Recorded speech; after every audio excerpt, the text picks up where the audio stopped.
국회는 오늘 오후 본회의를 열고 여야가 합의한 이태원 참사 특별법을 처리할 예정입니다. 하지만 최상병 특검법 상정 등을 두고 여야 대치가 여전해서 본회의 개최에 변수가 될 수도 있습니다. 국회 연결합니다. 임성재 기자. 네, 국회입니다. 먼저 여야가 합의한 대로 진행되면 이태원 참사 특별법은 언제 통과될 전망입니까? 일단 여야는 오늘 오후 2시 본회의를 열 계획입니다. 어제 합의한 이태원 참사 특별법을 처리하기 위해서입니다. 이를 위해 여야는 오전부터 머리를 맞댑니다. 먼저 조금 뒤 오전 10시 국회 행정안전위원회에서 이태원 특별법을 안건으로 올려 논의합니다. 이후 오전 11시 반 법제사법위원회를 순차로 열어 이태원 특별법 상정 안건을 심사한다는 계획입니다. 앞서 여야는 최대 쟁점이었던 특별조사위원회 구성과 조사 권한 등을 조율한 뒤 이 수정안에 합의했습니다. 구체적인 내용을 다시 짚어보면 특조위원장은 여야가 협의해 정하고 나머지 위원 8명은 여야가 각각 4명씩 추천하기로 했습니다. 활동 기간은 1년 이내로 하되 이 석 달 이내에서 연장하기로 했습니다. 이 조사 방법과 권한에 대해선 국민의힘의 주장을 받아들여 일부 직권조사 권한과 영장 청구 의뢰권 조항을 삭제하기로 했습니다. 네, 하지만 최상병 특검법 처리 등을 두고 여야가 여전히 대립을 하고 있는 상황이어서 이 부분이 변수가 될 수 있어 보이죠? 네, 맞습니다. 이 최상병 특검법 처리 문제를 두고 여야의 양보 없는 신경전이 이어지고 있습니다. 이 최악에는 본회의가 파행하며 이미 합의한 이 이태원 특별법 처리마저 불투명해질 수 있다는 우려도 나옵니다. 민주당은 본회의 당일인 오늘도 이 최상병 특검법 처리 의사를 분명히 했습니다. 홍익표 원내대표는 CBS 라디오 인터뷰에서 이 최상병 특검법을 오늘 분명히 처리한다고 다시 한번 말씀드린다고 강조했습니다. 그 이유로는 21대 국회 마지막 본회의가 오는 27일 혹은 28일쯤 열릴 것으로 보이기 때문이라고 설명했습니다. 대통령이 제2요구권, 즉 거부권을 행사한다면 이때 재의결해 21대 국회에서 마무리하겠다는 겁니다. 반면 여당은 합의가 안 된 법안이 이 본회의에 상정되면 이태원 특별법 처리마저 되돌릴 수 있다고 시사했습니다. 국민의힘 이양수 원내수석 부대표는 SBS 라디오에 나와 이 수사기관에서 수사 중인 사안을 가져다가 이 특검을 할 수는 없다는 뜻을 분명히 했습니다. 그러면서 만약에 정말로 수사가 미진할 경우 향후 특검에 대해 민주당과 대화해 볼 수도 있다며 일단 협치의 방향에 물꼬를 트는 게 중요하다고 강조했습니다.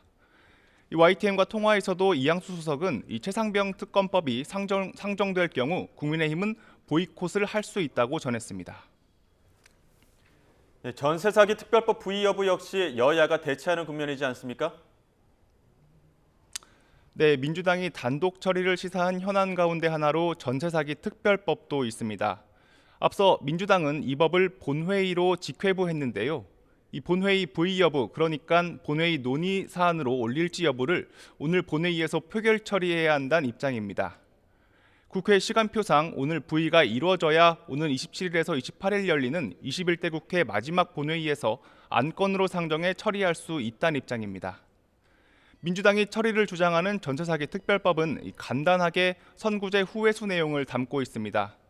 공공기관이 피해자에게 보증금 일부를 우선 돌려주는 건데 여당은 막대한 재정 소요를 우려하며 반대하고 있습니다. 때문에 김진표 국회의장이 야당의 요구를 받아들여 이들 법안을 본회의에 올릴지 주목되는데요.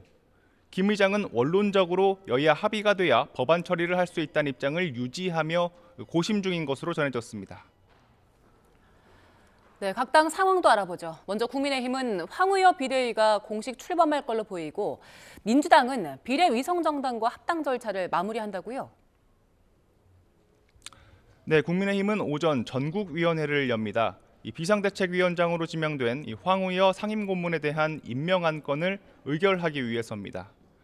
황 고문은 오늘 본회의 일정 등을 고려해 내일 정식 수락 인사에 나설 거로 보입니다.